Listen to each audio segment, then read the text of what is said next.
Hello दोस्तों, नमस्कार। आज हम इकाई 3 के तहत विद्यालय में योग के बारे में चर्चा करेंगे कि एक के प्रधानाध्यापक को छात्रों के स्वास्थ्य तथा शारीरिक विकास हेतु किन किन चीज़ों पर ध्यान देने की ज़रूरत है। छात्रों के सर्वांगीण विकास के लिए एक प्रधानाध्यापक को कई बातों पर ध्यान देना होता है, जिनसे बालकों के मानसिक विकास के साथ साथ उनके स्वास्थ्य की रक्षा की जा सके। इस संबंध में कुछ इस तरह के नियम की व्यवस्था एक प्रधानाध्यापक को करनी होगी, जिसके तहत बच्चों का स्वास्थ्य एवं शारीरिक विकास होता रहे। पहला है स्कूल भवन की स्थिति। छात्रों के स्वास्थ्य की रक्षा की योजना स्कूल भवन के निर्माण से भी पहले ध्यान में रखनी चाहिए। स्कूल भवन के लिए स्थान का चुनाव स्वास्थ्य के नियमों को ध्यान में रखते हुए किया जाना चाहिए। उस स्थान के निकट कूड़े करकट के ढेर न हो, न ही दलदली भूमि हो या गंदा जगह हो। कारखानों का धुआं भी न हो। इस तरह से हम कह सकते हैं कि पोल्यूटेड एरिया न हो, वहाँ पर स्कूल भवन बनाया जा सकता है। इसके साथ ही स्कूल भवन की जो कंस्ट्रक्शन होती है उसमें बताया गया है कि भी आकार, टी आकार, बी आकार का, जिससे स्वच्छ वायु बच्चों को मिलता रहे, प्रकाश मिले। इन सारी चीज़ों को ध्यान रखने की ज़रूरत है। दूसरा पॉइंट है स्कूल भवन की स्वच्छता। स्कूल भवन की सफाई की ओर विशेष ध्यान दिया जाए। इस बात पर एक प्रधानाध्यापक को हमेशा ध्यान देने की ज़रूरत है। स्कूल के कमरों में या स्कूल के मैदान में कोई भी स्थान गंदा नहीं रहने पाए, इस चीज़ का ध्यान देना है। वर्ग कक्ष की, खेल के स्थान, खेल के मैदान, शौचालय, स्कूल में अगर बरामदा है तो उसकी सफाई पर ध्यान दिया जाना चाहिए। स्कूल की नालियों का बीच बीच में सफाई होना चाहिए और फिनाइल वगैरह का, ब्लीचिंग का इस्तेमाल होते रहना चाहिए। तीसरा है वायु, प्रकाश और जल की व्यवस्था। स्कूल के प्रत्येक कमरे में वायु तथा प्रकाश दोनों मिलता रहे। प्रत्येक कमरे में रोशनदान और खिड़कियां इस प्रकार की हो कि हवा आर पार जा सके, अर्थात क्रॉस वेंटिलेशन की व्यवस्था हो। प्रत्येक कमरे में छात्रों की संख्या के अनुसार पर्याप्त स्थान हो। स्कूल में पीने के लिए जो पानी है उसका भी उचित प्रबंध होना चाहिए। चौथा है उपयुक्त फर्नीचर। प्रायः देखा जाता है कि स्कूलों में फर्नीचर जितनी आवश्यकता है उससे अक्सर कम ही रहती है। कई बार 2-2 छात्रों वाले डेस्क पर 3-3 बालकों को बैठना पड़ता है, 4-4 बालक बैठते हैं। कई बार डेस्क और बेंच इस प्रकार के होते हैं कि छात्र सीधे नहीं बैठ सकते हैं, उन्हें झुककर बैठना पड़ता है। इस प्रकार उनकी रीढ़ की हड्डी के टेढ़ा होने की संभावनाएं बनती है और आंखों पर बुरा असर पड़ता है। फर्नीचर ऐसा होना चाहिए कि बालक जो है उस पर सुविधापूर्वक बैठ सके।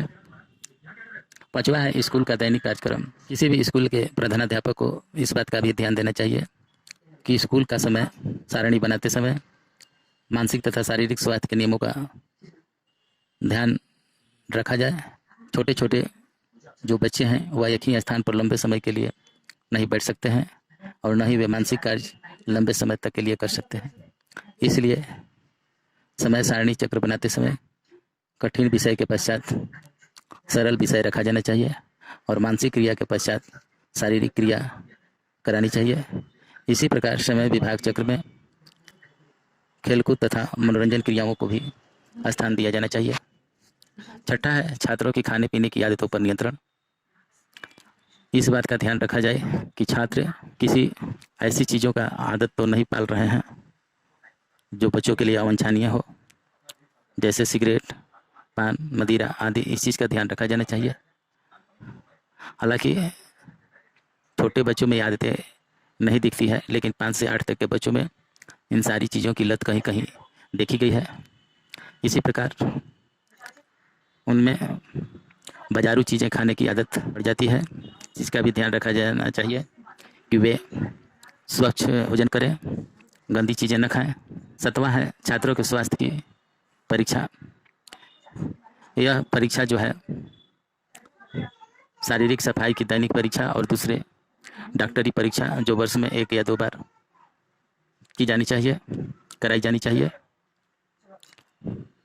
दैनिक परीक्षा में अध्यापक को यह देखना है कि बच्चा स्नान किया है कि नहीं, उसकी त्वचा की सफाई कैसी है, उसके बाल ठीक ढंग से साफ है कि नहीं, मुंह कान नाक आँखें हाथ और दांत साफ है कि नहीं, नाखून बढ़ा है कि नहीं, दांतों की सफाई की ओर विशेष ध्यान दिया जाना चाहिए।